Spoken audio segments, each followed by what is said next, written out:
Vagina Monologues is a book written by Eve Ensler. It is a compilation of stories that focus mostly on women's sexual experiences.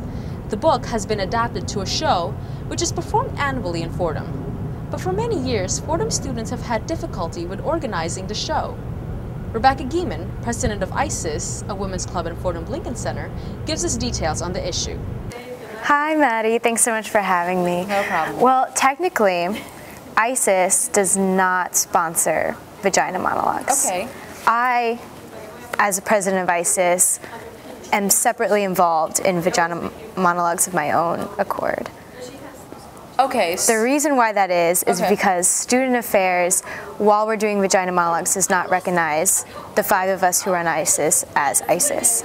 Professor Ann Hoffman of the Women's Studies Department gives more detail about the academic department's roles in sponsoring the show.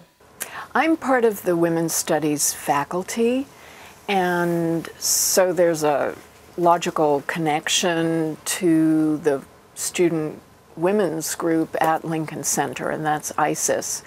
And ISIS in recent years has run into large obstacles in terms of not getting club funding to put on Vagina Monologues. So we in the faculty in different departments and programs have stepped up to offer our support to the women in terms of our financial support and also our backing for the project of putting on Vagina Monologues. So it's important to women's studies. I'm also part of the English department, the literary studies program. Other departments as well have really stepped up to the plate to show support.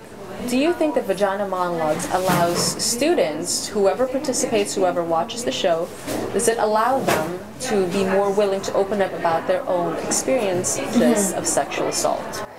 I think definitely it does. I mean, just from watching, you can already see that people are open.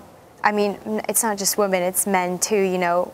Last year we all came in this room, the student lounge, after the play, and people were just opening up about how they felt about love, about life, and people definitely feel more comfortable after seeing the show.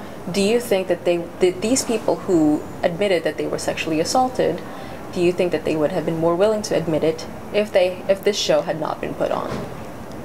I mean, I would gander to say yes, but I mean, you would have to ask them. I don't want to speak for them, but I mean, how could you not, after seeing that play, you realize that this entire community is out there for you, willing to support you.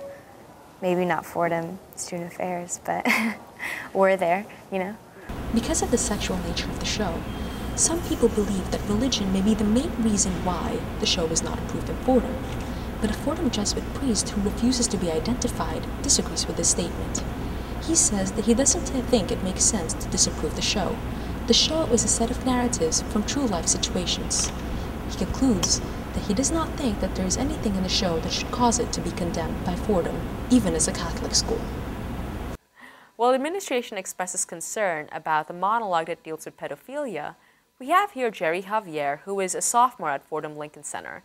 She performed the piece, The Little Coochie Snorcher That Could, which is the piece that Fordham administration has a concern about.